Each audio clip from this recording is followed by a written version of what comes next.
So, my name is Brad Parker, as Josh introduced me.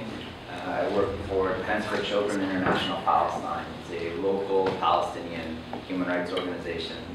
We have our main office in Ramallah, and we have offices in Nablus and Hebron, East Jerusalem, and Gaza Strip. So we have field workers and staff throughout the occupied Palestinian territory. I'm a US trained lawyer.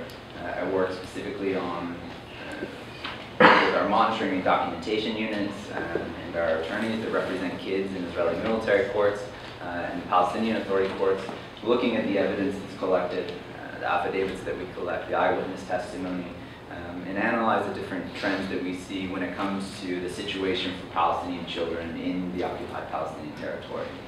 So what I'll talk about today focuses specifically on attacks in Gaza last summer. We produced a report, as Josh mentioned, in April. I think we published it, looking specifically at child fatalities in Gaza as a result of Operation Protective Edge, which started on July 8, 2014 and ended with a ceasefire agreement on August 26th. So what I'll try to do is add a bit of context to Iman's perspective and her photos and her experience on the ground in Gaza to sort of look and see what the situation is for Palestinian children living in the Gaza Strip.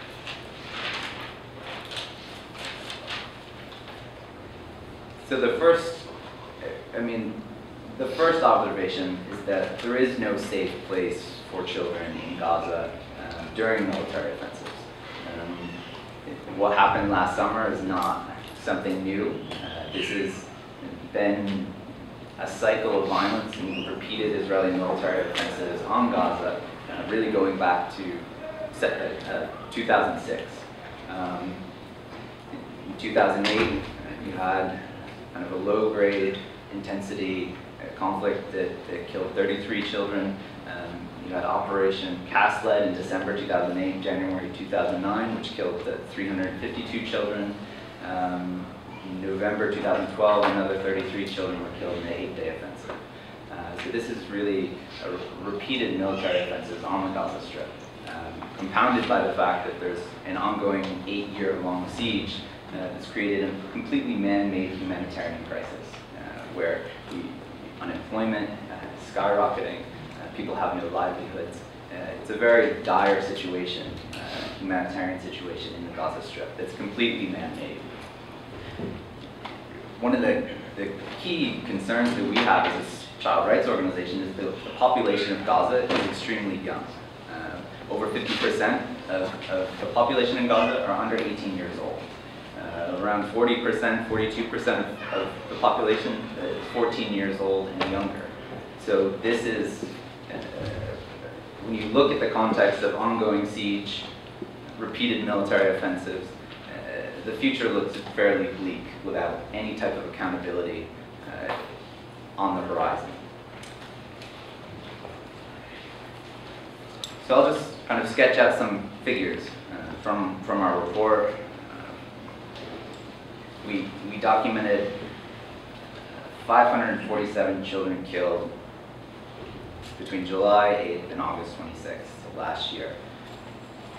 533 of these, 535 children were killed as a direct result of Israeli attacks. 12 children were killed as a result of Palestinian rockets falling short or a rocket malfunctioning. Over 3,000 children were injured. Around 1,000 children, it's difficult to get a firm number on the number of children that were maimed, but it's estimated to be at least 1,000, possibly more. So these are children that have suffered an injury causing a lifelong permanent disability. What we see from documentation and evidence collected from our field staff in Gaza is that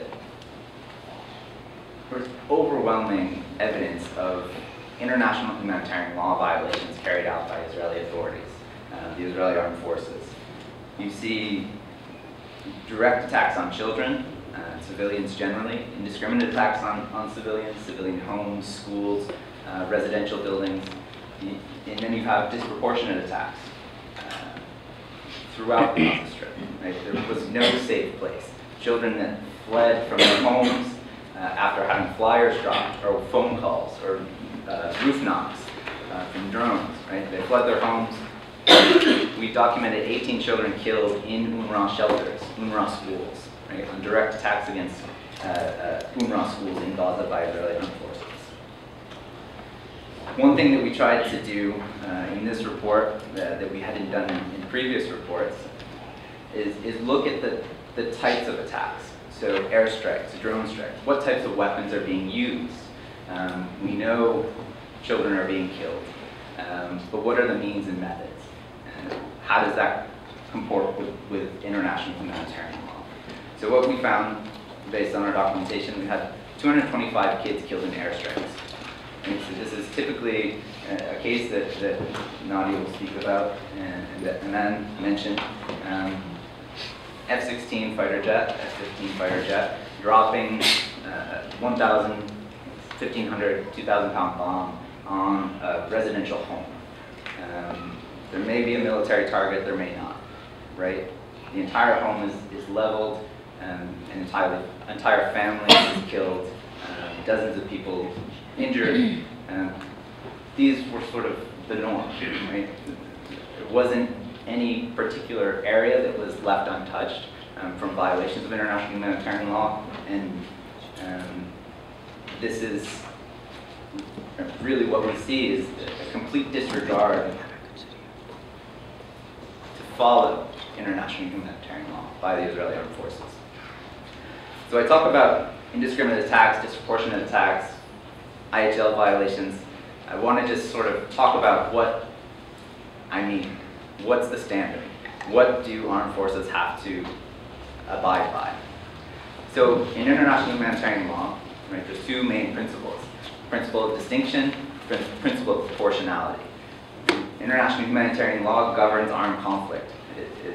It's not human rights law. It actually allows for people to kill each other. Right? This is the point. It regulates the means and method of warfare. So these two principles are the guide for how to carry out attacks. Principle of distinction. Right? Civilian targets can never be attacked. Full stop. Women, children presumed to be civilians. Children have special protections under international humanitarian law.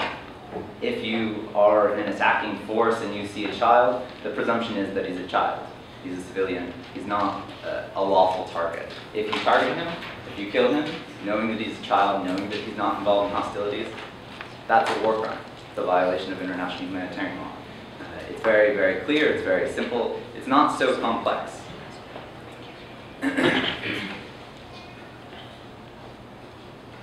So the same goes for civilian structures. If this is a residential building, the presumption is it's a civilian building. You have to have concrete information that it's a military target in order to carry out the lawful attack. Even if you have a military target. So say we are in a school. It's presumed to be a civilian target or a civilian object. It can't be targeted. If you target it, it's an indiscriminate attack. It's a violation of IHL, war crime. Say it's a school where Palestinian armed groups have placed rockets inside, right? That turns that school into military object, right? For the time that those rockets are in that school, it can be attacked. It doesn't allow you to attack other schools because there's rockets in this specific school, right? It's case by case, specific to the specific target. You can't use an argument saying Palestinian armed group placed rockets in schools, so that's why we targeted this school 20 kilometers away, 10 miles away. Right? It's case by case and specific to each target. Once those rockets are removed from that school, it goes back to being a civilian object. It can't be targeted. Principle of distinction applies. So I want to just highlight a few specific cases that sort of show what this looks like on the ground. So one thing that we noticed in the documentation was the increasing use of drones.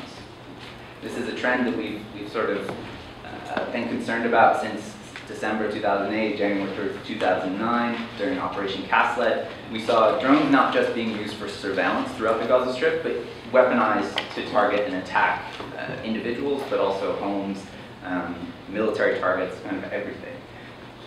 So last summer, we documented 164 children killed in drone strikes.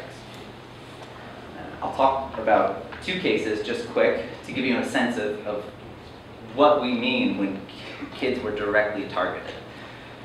So July 23rd, 2014, Rabi Abdulras is a 9-year-old from North Gaza.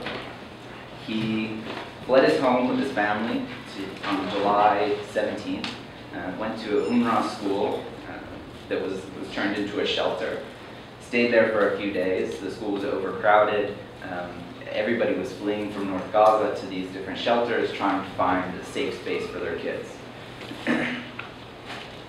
Because of the conditions in the school, overcrowding, they decided to go back to their home to get supplies, to get clothes, to get anything that they could to make the overcrowding and the situation in the school better for themselves.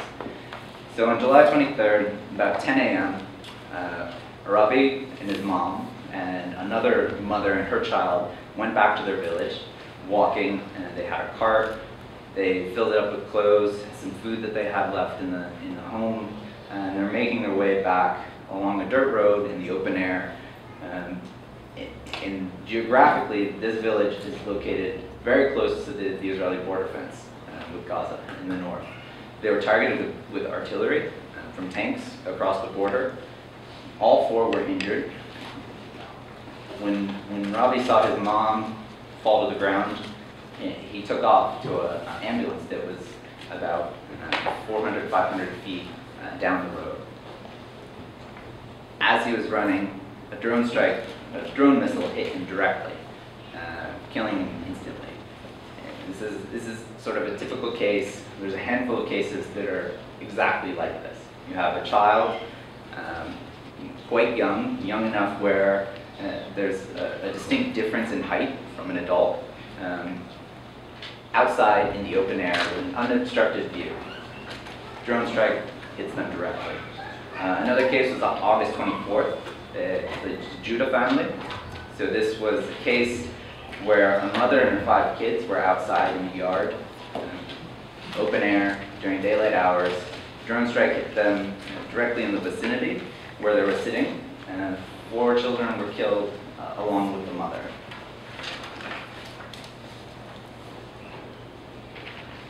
And the last case I want to mention highlights an indiscriminate attack, but it also, I'm using it to show the impact that these military offensives have on kids, their family, and their community. So Ala Balata is 17 last summer. A year ago today, Israeli drones or fighter jets targeted his home with Hellfire missiles, a US-provided weapon. Around 4:30, he left to go out to the store to get some milk. He comes back to his home. He finds 11 members of the family killed, including 5 children. He picks up his younger brother. His intestines are spilling out, and this is a 17-year-old boy experiencing this around him. In his testimony that he gave to us, in the conversation that I've had with our Gaza-based field worker, just talking about this case, you see this child who's now lost his entire family. He has the experience of disbelief, shock. He's trying to push his brother's intestines back into his body, and he thinks that he's going to be okay. His brother's dead in his arms, and he doesn't know how to process it. And this is not a one case. This is the experience of children throughout the Gaza Strip. And when we talk about these cases, when we talk about violations of international law, the status quo is impunity. Right? There is no accountability. There's no